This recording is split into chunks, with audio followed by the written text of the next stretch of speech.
Hey Harmonizers, welcome to this video where we're going to take a look at Bling's first mountain trail show and kind of how I helped her overcome some of the issues she was having. So first off, I'm just going to share a tiny little bit of footage of how we did the practice. So there was a practice offered in the morning where you could take the horses around the obstacles, and so I've got Bling here with me, and then one of our HH instructors, Ashley, has Arwin. And so we didn't let the horses follow each other over the obstacles, but they did we went around the course together a little bit to help me memorize my pattern. And you can see Bling is a little bit not paying attention, a little not coordinated, but she's trying overall, so I didn't really worry about it on that one. And you can see she just walks right over the bridge. She's really sensible that way. She's not really bothered by a lot of obstacle type things. That definitely was not her issue. And then here you're going to see Arwin, the little Mustang pony. He actually is scared of the bridge. So there you go, folks. Sometimes an off-the-track thoroughbred can be braver than a Mustang. So you can take a look and see a little bit of that. But this video isn't going to focus on Arwin. It's going to focus on Bling. So I'm going to jump over and take a look at Bling again. Here's her in the water for the first time here. And she's a little confused at first, but when she kind of realizes what's going on, she actually seems to quite enjoy it and just kind of stretches her legs and goes out right into the middle of the pond there and does it quite nicely. So she did all of those things a lot faster. And you can see Arwin's there because he went through it first. We're not allowing them to follow. But then what happened here, I'm going to do her first pattern, her first class. This was after Arwin had been put away, and the issue then became that she was a little bit herd bound. So not horribly so, but just enough that there she's just totally not paying attention to her legs whatsoever. So that was actually worse than in the practice round that we did that you just saw recently. And it's not because she's scared or anything like that. She's just literally not paying attention to her feet. So here we're going over the teeter bridge, and she, kind of stumbles off of that as well. And if you just kind of look at her body language, she's kind of looking off a little bit.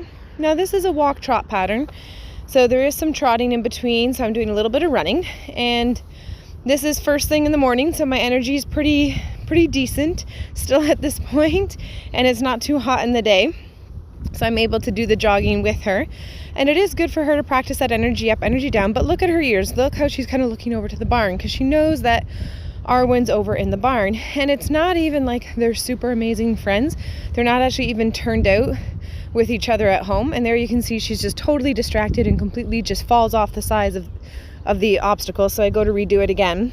And what happens with horses is, because they're very social animals, is if they spend a long time hanging out with a buddy, whether it be you or a horse, they can get very attached. And so horses that don't even know each other, if they hang out a lot on the trailer, then they can become instant buddies.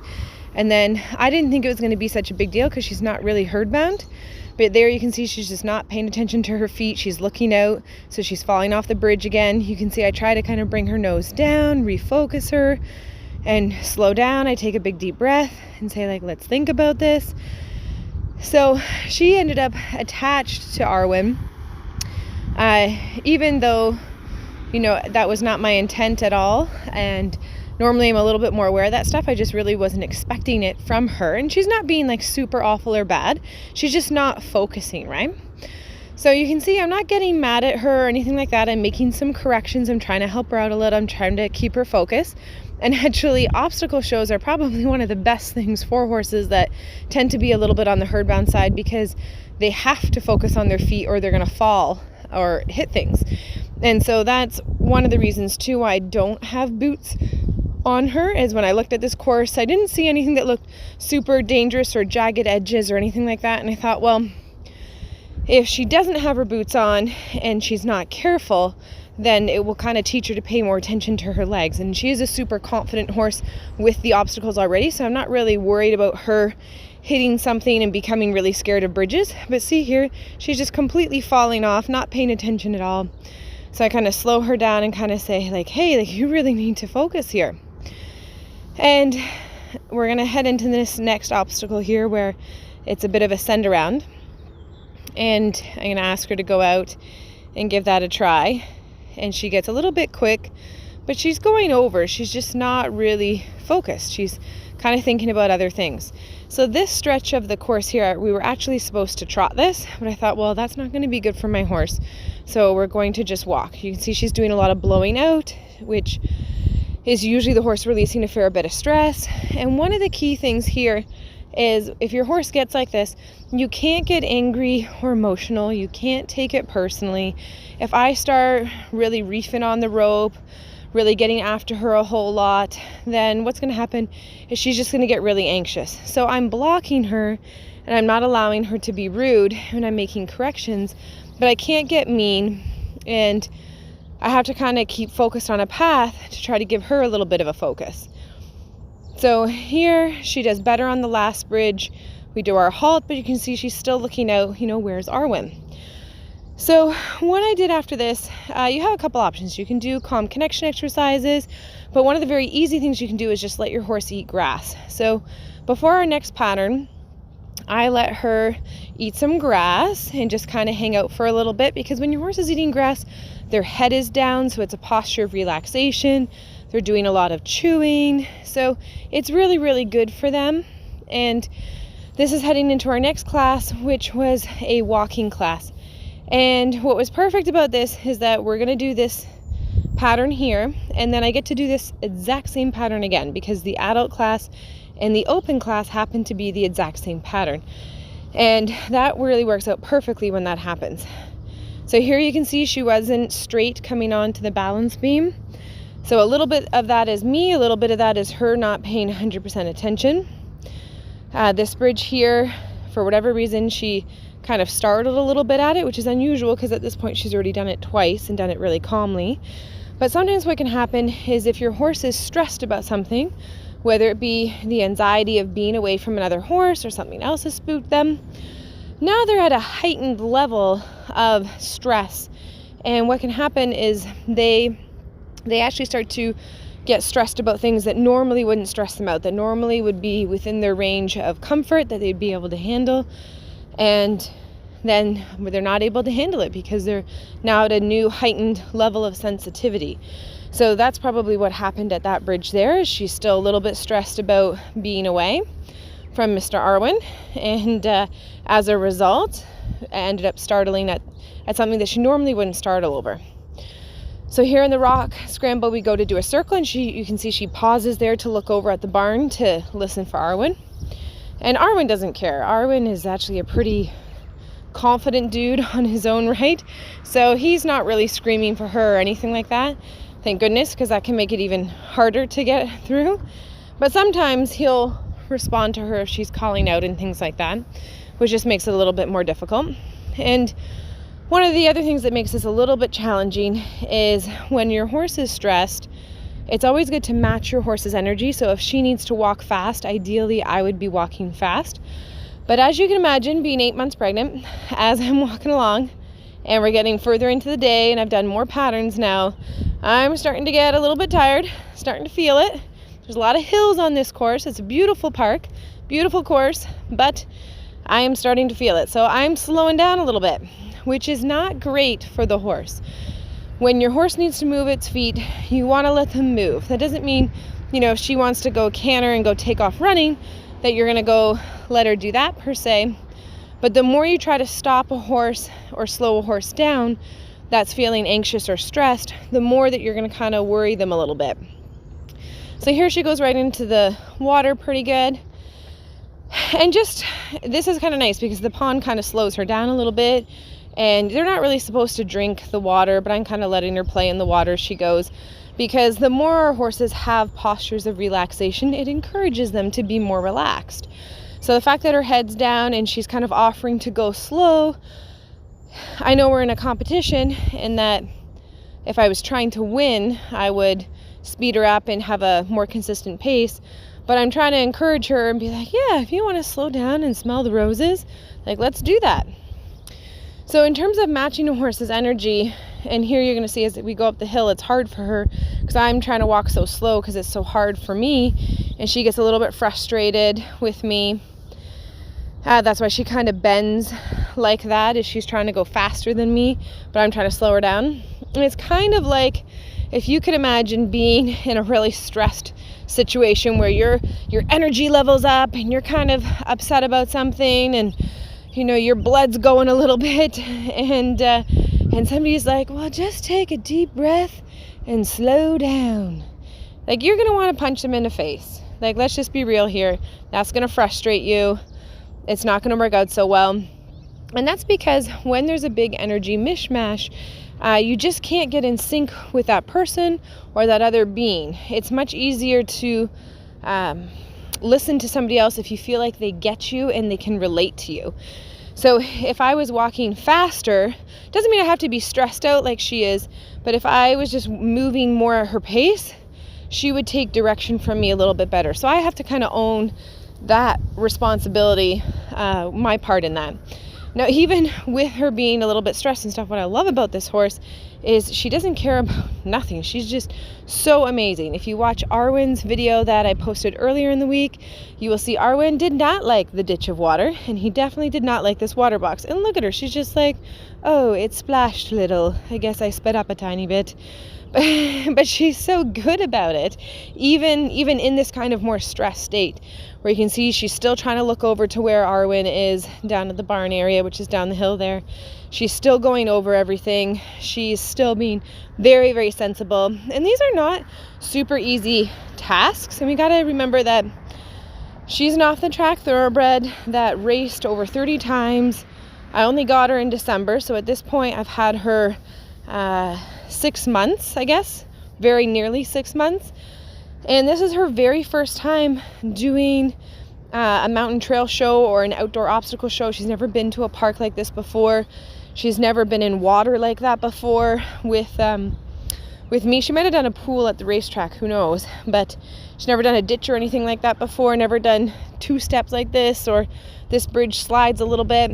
So this is all new. I don't even have obstacles like that in my park at home. I have teeter-totters and I have some other types of bridges, but a lot of this stuff is very different. She's never seen it before. So really, she's not being awful. So I'm thankful for that, but we can see the little bit of tension coming in. And what I want you to notice is just how steady Eddie I am in my energy. So I'm not going as fast as I should be, but I'm trying to be very even, very just focus on the task, because if I let her anxiety throw me off and get me on a different path, then that's going to get her worked up and her upset more. Kind of think of it this way, like a lot of times horses, their intelligence is related to the same as being human toddlers. So if you have a human toddler and they're saying, I'm worried, mommy, I'm worried, or I'm worried, daddy, I'm worried. If every single time you respond with, don't worry about it, we're just doing this over here that you know how to do, or don't worry about it, I've got a plan and this is where we're headed, they're going to start to believe that plan and they're going to get more relaxed. So here I'm going to jump into our second time doing this course. So she had a little bit of time to eat grass in between, not a lot because there wasn't a lot of time in between the 2 classes. But you're going to get to see her second round of the exact same thing, and you're going to see how much better she finishes off. So just to kind of finish that analogy for you of, that toddler being like, hey, I'm upset or I'm worried about this. And if their parent or their guardian or their teacher, whoever it is that's caring for them, can consistently say, don't worry about it, we're doing this over here. Don't worry about it, we're doing this over here. And it's things that are going to kind of keep their focus but aren't too difficult, because if it's too difficult or too challenging, sometimes that can make them blow up or have a little bit of a tantrum. But if it's things that they can do and just make them think a little bit, then eventually what happens, if you're consistent enough, then the toddler or the horse will kind of go, oh, phew, this is where I'm supposed to be. You're right, like this is okay, like I can do this. And there's almost some comfort in knowing that there is a plan and that there is somewhere for them to be and that you are aware. And it's okay. So every time she looks out, I try to give a polite correction to say, hey, I notice that you're looking out. Can you pay attention here? Because I've got a plan. And we're constantly having this conversation as we're going around the arena. So like she looks off to the side, I politely correct her there and keep her nose straight again. Not in a mean way, not in a punishing type of way, but in a reassuring guardian type way of, hey, you're worried, let's focus over here. So take a look at this time as she comes around the rocks. She starts to look out a little bit, but I'm a little bit quicker to be prepared to say, hey, focus here. So then we continue to go on our path, and she's doing better. She's doing better than what she was. I'm still walking slow, which is a little bit of the problem there. When you see her get curved in her body there, it's because she's trying to go faster than I am. And again, not that I want her to be trotting around the course or running around the course, but I do want to allow her to move her feet. So here, much better on the 2-step that time. Didn't fall off the side and have to redo it. And you can see there, I just kind of did a little push out of her neck, and that's just to put a little bit more shape in her body. Sometimes if they're feeling really tight and really up, then I want to use that connection spot, as we call it, on their neck to push their shoulder out a little bit. That just causes the horse to relax a little bit more. She does a nice job going through the logs here. She's got to really focus on her feet, which is really handy when you've got a horse that's feeling a little bit distracted. And it's interesting because as we come down the hill here, we're actually getting closer to the barn, which is where Arwin is. He's in one of the stalls over in the barn there. But she does a good job of staying focused, and it's kind of nice that the water's down there. It adds a really nice place for her to be, where she puts her head down and she voluntarily walks a little bit slower, which is fantastic. And that's really why I allow my horses to eat grass, at shows, or if they're feeling stressed, especially when I'm 8 months pregnant and I don't want to be doing a lot of active kind of stuff that's, moving around too fast. I want to take it a little easier. Then it's a little bit of a cheater's way to try to cause some relaxation in your horse. Of course, we have the calm connection exercises, and I can do those as well. But I do find as I'm getting closer to my delivery date that my energy and my ability to have my breathing and everything too is all a little bit harder. So whatever I can do to make it easier on myself, better.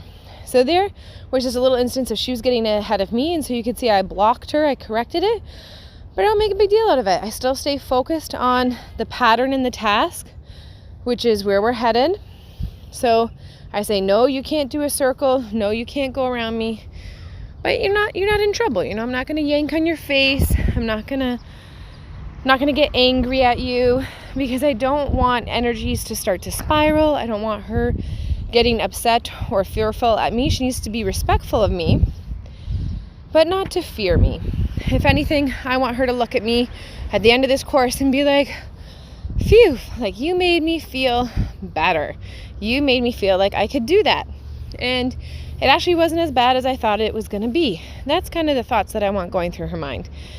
And you just see how sensible she is here going through the water. And then as we come to the water box, I'm starting to think, okay, we only have a couple more obstacles left, and I really need this to be a good experience for my horse. How can I set it up for my experience for her? So I end up making the decision to switch sides, because the next set of turns are all going to the right. And so instead of me having to walk faster and try to turn, push into her, if I go on the inside, then Bling can walk a little faster on the turn. I can walk a little slower, and that's going to relax her even more. So even though you're not really supposed to switch sides when you're in mountain trail, I thought for my horse's sake, this is going to work out better. And so as you can see here, she's still trying to look a little bit down to where Arwin is. I'm making little corrections there to say, no, please don't do that.